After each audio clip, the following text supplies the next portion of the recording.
반갑습니다, 도반 여러분. 오늘도 부처님의 자비 광명이 여러분의 가정과 삶 가운데 늘 함께 하시기를 발언합니다. 우리는 살아가면서 수많은 선택의 갈림길에 서게 됩니다. 옳고 그름이 분명한 일도 있지만 때로는 이상과 현실이 서로 부딪히는 어려운 상황을 만나기도 합니다. 그럴 때 사람들은 어느 한쪽을 선택해야 한다는 부담 속에서 갈등하고 괴로워합니다. 그러나 부처님께서는 극단에 머무르지 말고 중도의 길을 걸으라고 가르치셨습니다. 중도는 단순한 타협이 아니라 지혜와 자비로 모든 상황을 살피며 가장 바른 길을 찾는 수행의 정신입니다. 오늘 함께 공부할 원광법사의 걸사표 이야기는 바로 이러한 불교의 중도, 정신과 원융의 지혜를 잘 보여주고 있습니다.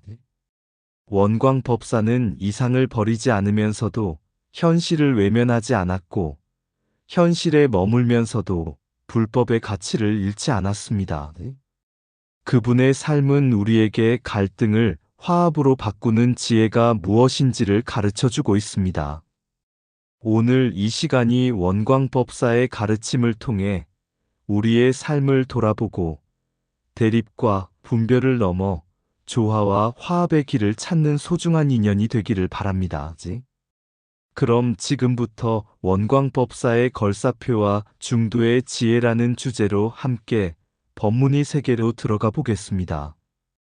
옛날 어느 산골 마을에 덕망 높은 노승 한 분이 계셨습니다. 어느 날 마을 사람들이 다투며 절을 찾아왔습니다. 한 사람은 사냥꾼이었고 다른 한 사람은 농부였습니다. 사냥꾼이 말했습니다. 스님, 저 새는 제가 산에서 힘들게 잡은 새입니다. 제 것이니 돌려받아야 합니다. 그러자 농부가 말했습니다. 아닙니다. 그 새는 제 밭에 떨어져 다친 것을 제가 치료해 주었습니다.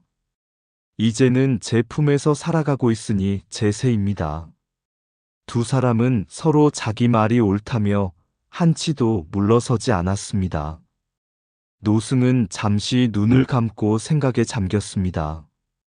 사냥꾼의 말도 일리가 있었고 농부의 말도 틀리지 않았습니다. 만약 어느 한쪽 편만 들어준다면 다른 한 사람은 원망과 분노를 품게 될 것이었습니다. 잠시 후 노승은 두 사람에게 말했습니다. 그 새를 이리 가져오시오. 새를 받아든 노승은 조용히 새의 상처를 살펴보았습니다. 다행히 거의 회복된 상태였습니다. 노승은 절 마당으로 나가 하늘을 향해 두 손을 펼쳤습니다. 그러자 새는 힘차게 날갯짓을 하며 푸른 하늘로 날아올랐습니다. 사냥꾼과 농부는 깜짝 놀랐습니다. 스님, 왜 새를 놓아주셨습니까? 노승은 미소를 지으며 말했습니다. 그대들은 모두 자기의 권리를 주장하였지만 정작 새가 원하는 것은 묻지 않았구려. 두 사람은 아무 말도 하지 못했습니다. 노승은 다시 말했습니다. 사냥꾼은 노력의 공덕을 말했고 농부는 돌봄의 공덕을 말하였다. 둘 다 옳은 말이다. 그러나 옳음과 옳음이 부딪힐 때 더 큰 옳음은 생명을 살리는 데 있다. 그 말을 들은 두 사람은 부끄러운 마음으로 서로를 바라보았습니다. 그리고 마침내 고개를 숙이며 화해하였습니다. 노승은 마지막으로 이렇게 말씀하셨습니다.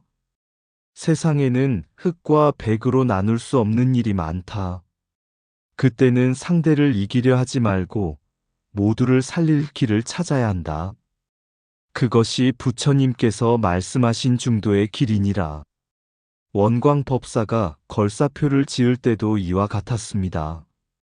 출가 수행자로서 살생을 반대하는 이상을 지켜야 했지만 한편으로는 백성과 나라를 보호해야 하는 현실도 외면할 수 없었습니다. 원광법사는 어느 한쪽을 버리지 않았습니다. 이상을 가슴에 품고 현실을 살피며 현실 속에서 이상을 실현할 길을 찾았습니다. 마치 노승이 사냥꾼도 농부도 버리지 않고 새를 살리는 길을 선택했듯이 원광법사는 대립을 넘어 조화를 이루는 중도의 지혜를 보여주었습니다. 그래서 참된 지혜란 상대를 꺾는 힘이 아니라 모두를 살리는 길을 찾는 힘이며, 참된 수행이란 자기 생각만 고집하는 것이 아니라 현실 속에서 자비와 지혜를 함께 실천하는 것임을 우리는 원광법사의 걸사표를 통해 배울 수 있습니다. 한쪽의 승리가 아니라 모두의 화합을 이루는 길, 그 길이 바로 부처님께서 걸으신 중도의 길이다. 옛날 신라가 삼국의 한 나라로 자리 잡고 있던 시절이었습니다. 나라 안은 비교적 안정되어 있었지만 밖으로는 고구려와 백제 사이에서 끊임없는 긴장과 갈등이 이어지고 있었습니다. 왕은 백성을 편안하게 하고 나라를 더욱 강하게 만들고 싶었지만 군사력만으로는 나라를 지킬 수 없다는 사실을 깨닫게 되었습니다. 그때 진흥왕은 깊은 고민에 빠졌습니다. 어떻게 해야 신라가 오래도록 평화롭고 부강한 나라가 될 수 있을까? 수많은 신하들과 논의한 끝에 왕은 중요한 사실 하나를 깨달았습니다. 칼은 전쟁을 막을 수는 있어도 우정을 만들 수는 없다. 나라와 나라가 서로 마음을 열어야 진정한 평화가 온다. 그래서 왕은 중국과의 외교를 통해 신라의 길을 넓히고자 하였습니다. 그러나 문제는 신라가 중국 황실과 직접 교류할 만한 인연이 부족하다는 것이었습니다. 아무리 좋은 뜻을 품어도 상대가 믿어주지 않으면 소용이 없었습니다. 마치 한 사람이 깊은 산속에서 등불을 켜도 그 빛을 알아주는 이가 없으면 길을 찾을 수 없는 것과 같았습니다. 그 무렵 사람들은 한 분의 스님을 떠올렸습니다. 바로 원광법사였습니다. 원광법사는 젊은 시절 중국으로 건너가 불법을 배우고 수행하며 많은 사람들의 존경을 받았습니다. 특히 어려운 고난 속에서도 신심을 잃지 않고 수행을 이어갔던 그의 삶은 많은 이들에게 감동을 주었습니다. 전해지는 이야기에는 도적들이 절에 불을 지르고 원광법사를 탑에 묶어 놓았으나 갑작스러운 폭우가 내려 목숨을 건졌다는 일화도 있습니다. 사람들은 이것을 단순한 기적으로만 보지 않았습니다. 어떤 이는 하늘이 그를 보호했다고 말했고, 어떤 이는 그의 깊은 수행력 때문이라고 말했습니다. 하지만 불교의 눈으로 보면 더욱 중요한 것은 따로 있습니다. 원광법사는 죽음의 위기 속에서도 원망하지 않았고, 살아난 뒤에도 자신을 해친 사람들을 미워하지 않았다는 점입니다. 그 자비심과 수행력이 사람들의 마음을 움직였고, 결국 중국 황실까지도 그를 존경하게 만들었습니다.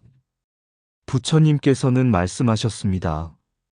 향기로운 꽃의 향기는 바람을 거슬러 가지 못하지만 덕 있는 사람의 향기는 온 세상에 퍼진다.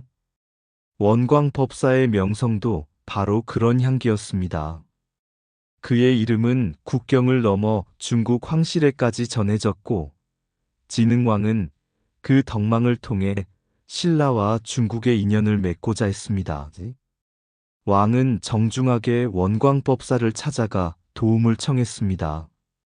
큰 스님, 신라의 미래를 위해 중국 황제에게 보낼 글을 써주십시오. 그 부탁은 단순한 외교문서 작성이 아니었습니다. 나라의 운명과 백성의 안녕이 걸린 중대한 일이었습니다. 원광법사는 잠시 깊이 생각했습니다. 수행자의 길은 살생을 멀리하는 길입니다. 그러나 나라가 외교적으로 고립되어 백성들이 더 큰 고통을 겪게 된다면 그것 또한 외면할 수 없는 현실이었습니다.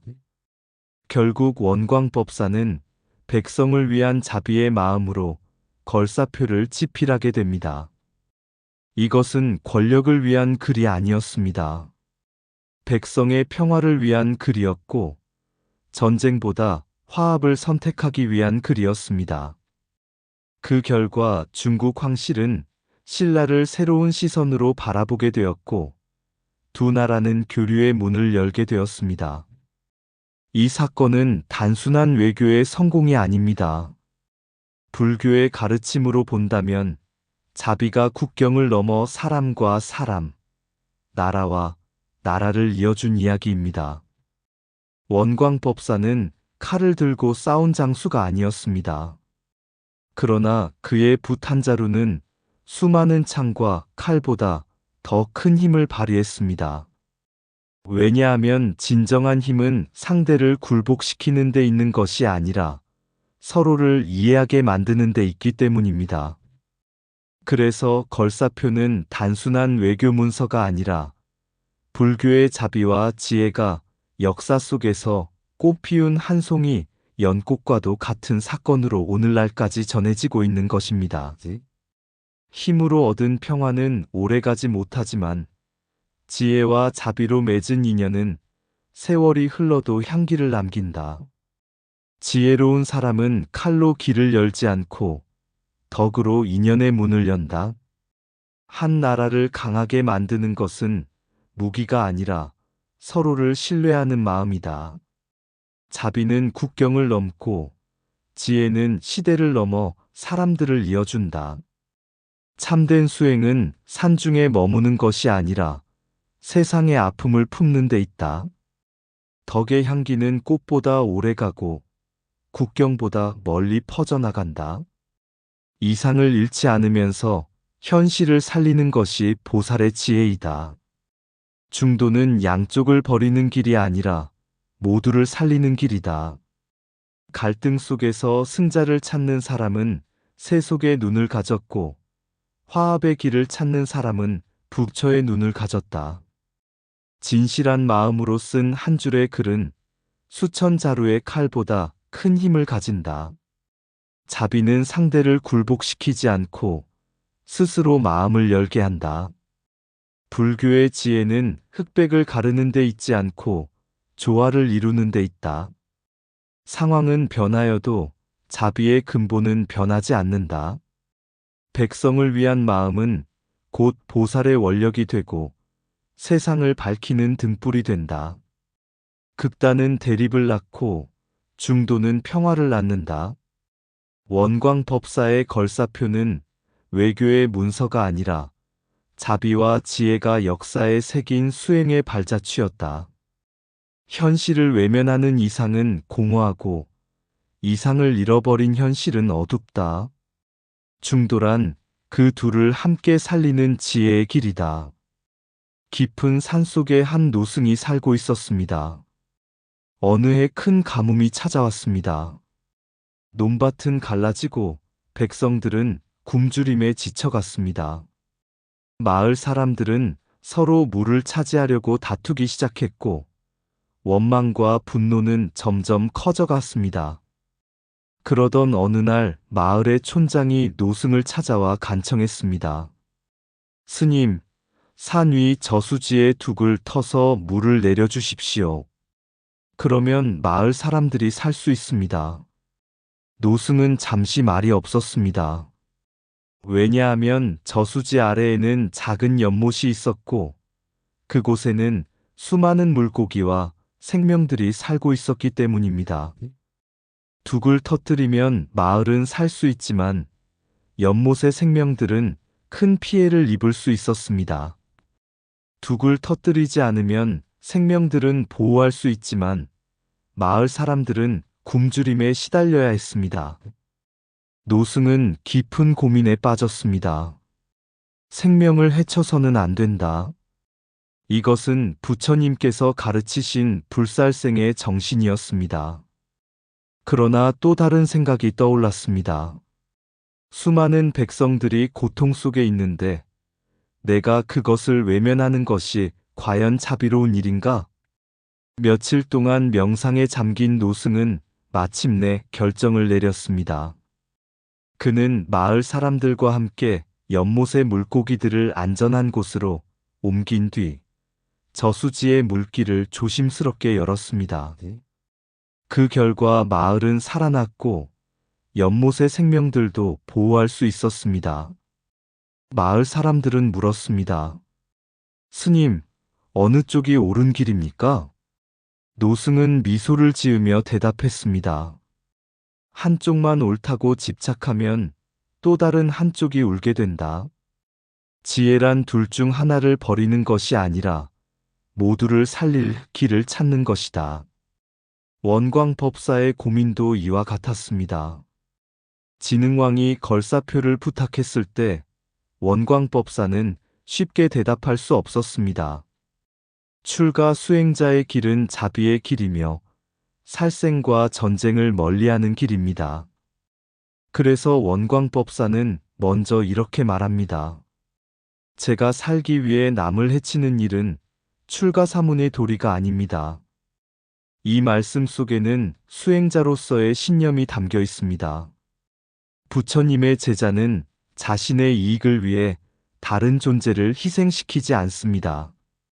모든 생명을 평등하게 바라보며 자비를 실천하는 것이 수행자의 본분입니다.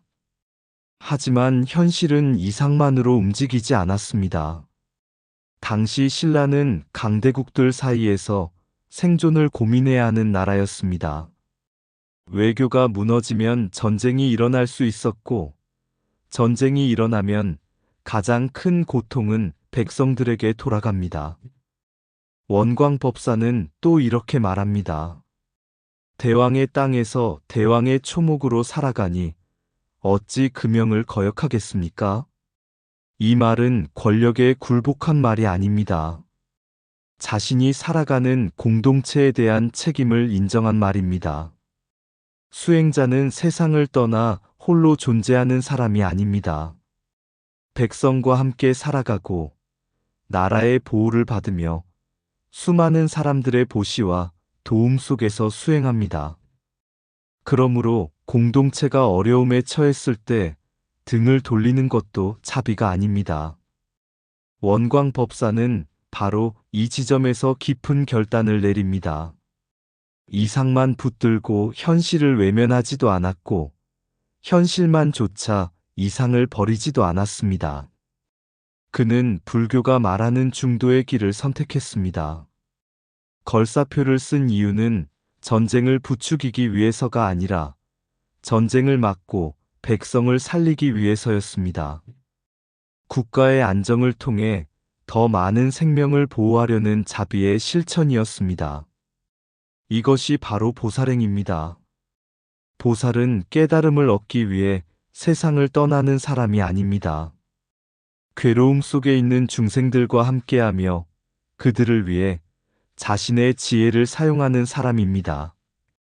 원광법사는 붓을 들었지만 사실은 자비를 들었습니다. 글을 썼지만 사실은 백성들의 평화를 위해 원력을 세웠습니다. 그래서 그의 선택은 단순한 정치적 판단이 아니라 보살의 실천이었습니다. 부처님께서는 연꽃을 비유로 자주 말씀하셨습니다. 연꽃은 진흙을 떠나서 피지 않습니다. 그러나 진흙 속에 있으면서도 진흙에 물들지 않습니다. 원광법사 또한 그러했습니다. 현실이라는 진흙을 외면하지 않았고 그 속에 들어가 백성을 위해 일했습니다. 그러나 권력과 욕망에 물들지 않고 자비와 지혜라는 꽃을 피워냈습니다. 이것이 바로 원광법사가 보여준 중도의 정신이며 불교가 말하는 살아있는 수행의 모습입니다. 이상을 지키기 위해 현실을 버리지 말고 현실을 살리기 위해 이상을 잃지 말라. 그 사이에서 모두를 살리는 길이 바로 보살의 길이다. 이상을 품되 현실을 외면하지 않는 것이 보살의 지혜이다.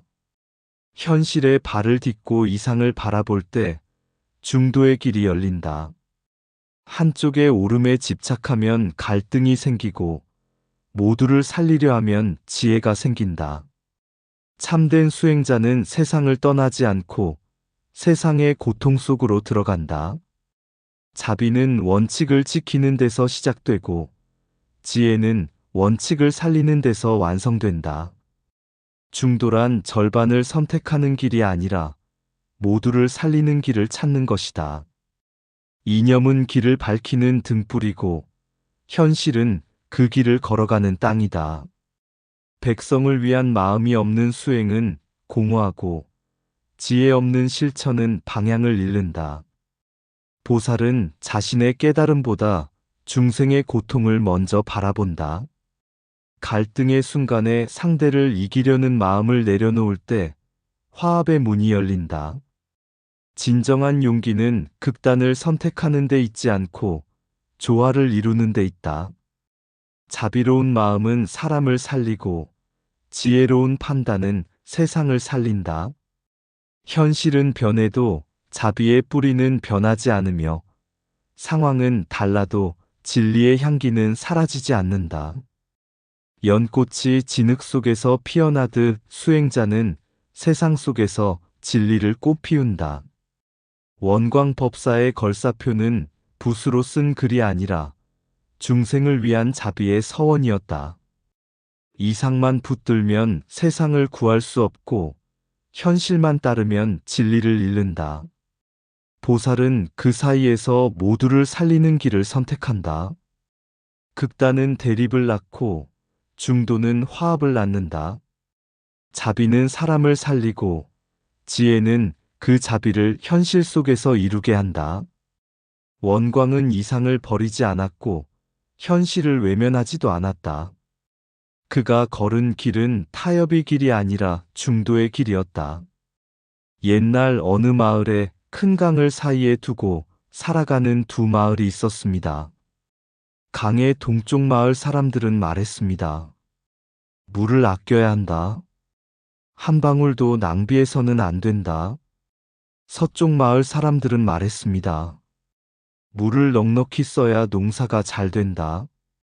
양쪽 모두 자신들의 말이 옳다고 주장했습니다. 시간이 흐를수록 다툼은 커졌고 결국 서로 왕래조차 하지 않게 되었습니다. 그러던 어느 날 큰 가뭄이 찾아왔습니다.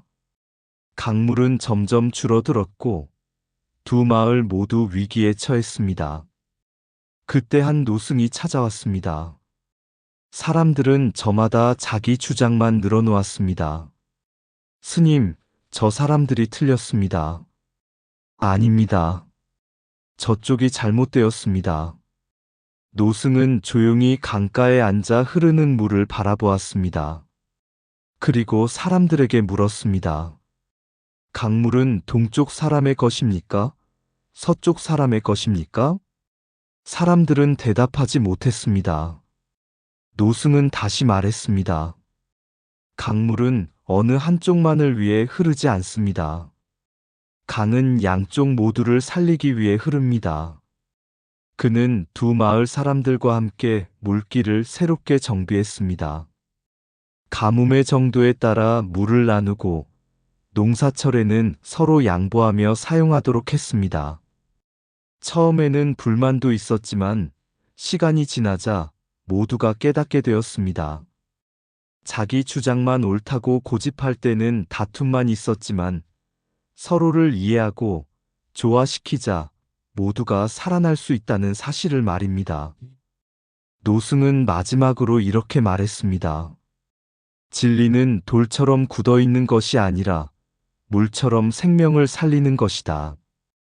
원광법사의 걸사표에도 바로 이러한 지혜가 담겨 있습니다. 많은 사람들은 진리를 절대 변하지 않는 것으로 생각합니다. 하지만 부처님께서는 진리를 현실과 동떨어진 관념으로 가르치지 않으셨습니다. 부처님께서 설하신 계율도 중생을 살리기 위한 방편이었습니다. 그래서 불교에는 한 가지 중요한 정신이 있습니다. 바로 방편의 정신입니다. 방편이란 거짓이 아니라 중생을 구제하기 위한 지혜로운 방법입니다. 의사가 환자의 병에 따라 약을 달리 처방하듯이 부처님도 사람의 근기와 상황에 따라 가르침을 다르게 베푸셨습니다. 같은 비라도 논에는 곡식을 키우고 연못에는 연꽃을 피우며 숲에는 나무를 자라게 합니다. 비는 하나이지만 받아들이는 모습은 각각 다릅니다. 부처님의 가르침도 이와 같습니다.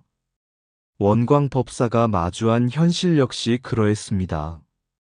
출가 수행자로서 살생을 반대해야 하는 것은 분명한 원칙이었습니다. 그러나 나라가 무너지고 백성이 고통받는 현실도 외면할 수 없었습니다.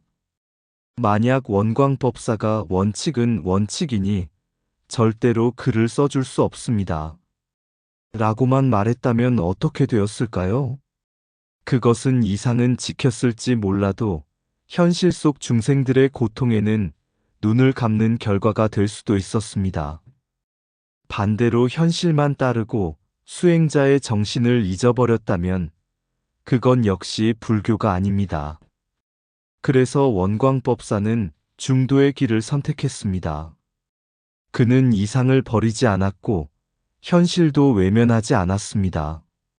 그 사이에서 백성과 나라를 살릴 수 있는 길을 찾았습니다. 이것이 바로 불교가 말하는 상황윤리의 본질입니다. 상황윤리는 원칙이 없다는 뜻이 아닙니다. 원칙을 살리기 위해 현실을 함께 살피는 지혜입니다. 자비라는 뿌리는 흔들리지 않되 가지와 잎은 바람에 따라 유연하게 움직이는 것과 같습니다. 불교에서는 이러한 정신을 원융이라고 합니다.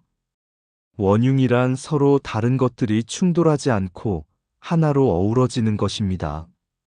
밤과 낮이 서로 싸우지 않듯이 강과 바다가 서로 다르면서도 하나의 물길로 이어지듯이 지혜와 자비도 따로 존재하지 않습니다. 지혜 없는 자비는 방향을 잃고 자비 없는 지혜는 차가운 계산이 됩니다. 원광법사는 지혜와 자비를 함께 실천하였습니다. 그래서 그의 걸사표는 외교 문서인 동시에 보살행의 실천이었습니다. 오늘날 우리도 수많은 갈등 속에서 살아갑니다. 가정에서도, 직장에서도, 사회에서도 서로 다른 생각들이 부딪힙니다. 그때 우리는 종종 상대를 이겨야 한다고 생각합니다. 하지만 부처님께서는 승자와 패자를 만드는 길보다 모두를 살리는 길을 찾으라고 가르치셨습니다. 원광법사가 보여준 중도는 타협이 아닙니다. 중도는 진리를 버리는 길이 아니라 진리를 현실 속에서 꽃 피우는 길입니다. 연꽃이 진흙을 미워하지 않고 그 속에서 피어나듯이 보살은 갈등을 미워하지 않고 그 속에서 화합의 꽃을 피웁니다. 그래서 걸사표는 단순한 외교 문서가 아니라 불교의 유연성과 원융의 정신이 역사 속에서 살아 움직인 아름다운 실천의 기록인 것입니다. 진리는 사람을 가르기 위해 존재하는 것이 아니라 사람을 살리기 위해 존재한다. 중도는 옳고 그름의 싸움을 넘어 모두가 함께 살아가는 길이다. 자비를 뿌리로 삼고 지혜를 가지로 삼을 때 갈등의 숲에서도 화합의 꽃은 피어난다. 진리는 사람을 나누기 위해 존재하는 것이 아니라 사람을 하나로 잇기 위해 존재한다. 중도는 양쪽 가운데 서는 길이 아니라 양쪽을 함께 살리는 길이다. 원칙은 뿌리와 같고 지혜는 가지와 같으니 둘이 함께할 때 생명의 나무가 자란다. 자비는 변하지 않는 마음이고 방편은 그 마음을 실천하는 지혜이다. 강물이 굽이쳐 흐르듯 지혜도 상황에 따라 모습을 바꾸지만 바다를 향하는 뜻은 변하지 않는다. 진리에 집착하면 벽이 생기고 진리를 실천하면 다리가 놓인다. 갈등을 이기는 사람은 강할 수 있지만 갈등을 화합시키는 사람은 더욱 위대하다. 부처님의 가르침은 돌에 새긴 글이 아니라 살아있는 생명의 숨결이다. 자비 없는 원칙은 차갑고 원칙 없는 자비는 흔들린다. 원융의 지혜는 서로 다른 생각 속에서 하나의 길을 발견하는 능력이다. 옳음을 주장하는 것보다 함께 살아갈 길을 찾는 것이 더 큰 수행이다. 연꽃은 진흙을 탓하지 않듯 지혜로운 이는 갈등 속에서도 화합을 피워낸다. 방편은 진리를 버리는 것이 아니라 진리가 현실에서 꽃피도록 돕는 것이다. 극단은 대립을 낳고 중도는 이해를 낳으며 자비는 평화를 낳는다. 원광법사의 걸사표는 한 장의 외교 문서가 아니라 원융과 중도의 지혜가 역사에 새긴 수행의 기록이다. 진리를 지키는 가장 좋은 방법은 진리를 현실 속에서 살아 움직이게 하는 것이다. 한쪽을 이기게 하는 지혜는 작고 모두를 살리게 하는 지혜는 크다. 원광법사는 이상을 굽히지 않았고 현실을 외면하지 않았다. 그가 선택한 길은 타협이 아니라 자비와 지혜가 만나는 중도의 길이었다. 강물은 좌우의 언덕을 가리지 않고 흐르듯 보살의 마음은 편을 가르지 않고 모든 생명을 품는다. 옛날 어느 마을 앞에는 큰 강이 하나 있었습니다. 강 건너에는 비옥한 들판과 풍요로운 마을이 있었지만 강물이 워낙 거세어 아무도 쉽게 건너지 못했습니다. 어느 날 한 노인이 작은 나무배를 만들어 강가에 두었습니다. 사람들은 그 배를 타고 강을 건너기 시작했습니다. 가난한 사람도, 부유한 사람도, 아이도, 노인도 모두 그 배의 도움으로 무사히 강을 건널 수 있었습니다. 세월이 흐르자 배는 점점 낡아갔습니다. 그러자 사람들 사이에 논쟁이 벌어졌습니다. 한 사람은 말했습니다. 이 배는 처음 만들었을 때 모습 그대로 보존해야 한다. 나무 한 조각도 바꾸어서는 안 된다. 또 다른 사람은 말했습니다. 아니다. 낡은 부분은 고치고 새로운 나무를 덧대어야 한다. 논쟁은 날마다 커졌습니다. 그때 한 노승이 강가를 지나가다가 그 모습을 보게 되었습니다. 노승은 아무 말 없이 망가진 널빤지를 새 것으로 바꾸고 새어 들어오는 틈을 막고 끊어진 밧줄을 다시 묶었습니다. 그러자 사람들은 깜짝 놀라 물었습니다. 스님, 왜 원래 모습을 바꾸셨습니까? 노승은 미소를 지으며 대답했습니다. 배를 지키려는 것인가? 사람을 건너게 하려는 것인가? 순간 사람들은 아무 말도 할 수 없었습니다. 노승은 다시 말했습니다. 배는 사람을 건너게 하기 위해 존재한다. 만약 배의 형태만 지키다가 사람이 강을 건너지 못한다면 그것은 이미 배의 본래 목적을 잃어버린 것이다. 그제야 사람들은 자신들이 무엇을 잊고 있었는지 깨달았습니다. 원광법사의 걸사표도 이와 같습니다. 원광법사는 수행자의 이상을 소중히 여겼습니다. 그러나 이상만 붙들고 현실 속에서 고통받는 백성을 외면하지 않았습니다. 그는 부처님의 가르침이 세상과 동떨어진 글귀가 아니라 중생을 살리는 살아있는 지혜임을 알고 있었습니다. 그래서 그는 이념과 현실이 충돌하는 자리에서 어느 한쪽을 버리지 않았습니다. 이상을 뿌리로 삼고 현실을 가지로 삼아 나라와 백성 그리고 불법을 함께 살리는 길을 찾았습니다. 그것이 바로 중도의 길이었고 원융의 지혜였으며 보살행의 실천이었습니다. 우리 또한 살아가면서 수많은 선택의 강 앞에 서게 됩니다. 그때마다 내 생각만 옳다고 고집하기보다, 상대를 이기려 하기보다 모두를 살릴 수 있는 길이 무엇인지를 먼저 물어보아야 합니다. 부처님께서 가르치신 자비는 사람을 품는 마음이며, 부처님께서 가르치신 지혜는 그 마음을 현실 속에서 실천하는 힘입니다.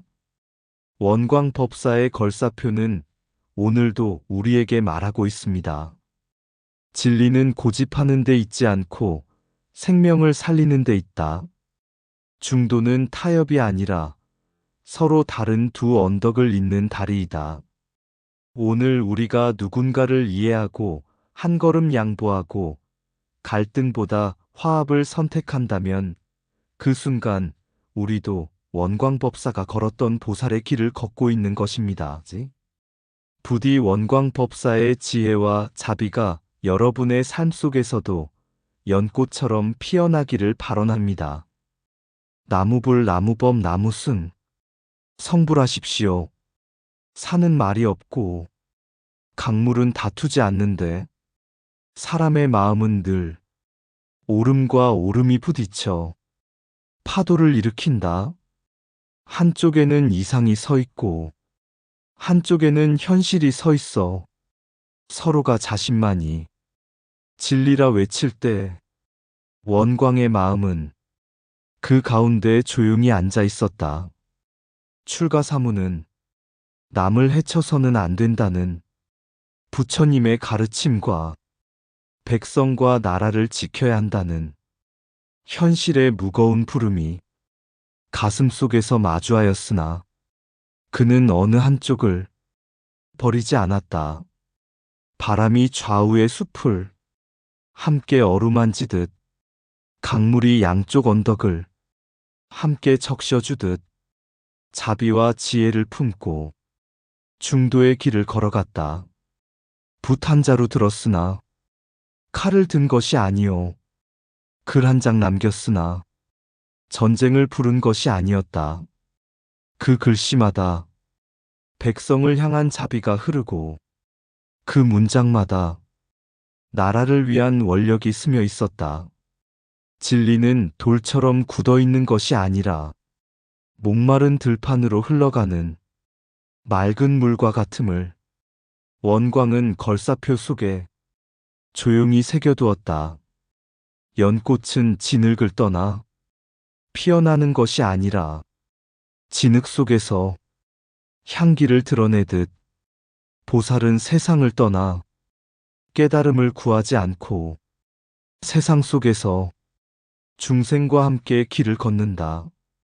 오늘도 우리는 갈등의 강가에 서서 내가 옳다, 네가 틀리다 소리 높여 말하지만 원광의 걸사표는 천년의 세월을 건너와 우리의 귓가에 조용히 속삭인다. 한쪽의 승리는 오래가지 않으나 모두를 살리는 자비는 세월을 넘어 빛난다. 극단의 언덕을 잇는 다리가 곧 중도이며 화합의 길이 곧 부처님의 길이다. 그래서 오늘도 지혜는 자비를 품고 자비는 지혜를 품어 갈등의 들판에 한 송이 연꽃으로 피어난다. 그 연꽃의 이름은 원융, 그 향기의 이름은 중도. 그 꽃이 피어나는 곳은 바로 우리 마음속이다. 나무불 나무범 나무승. 의상 맑고 향기로는 지혜의 샘이었습니다. 오늘도 복지 구족한 날 되세요. 구독과 좋아요는 맑고 향기로운 지혜의 샘에게 큰 자비의 등불이 됩니다.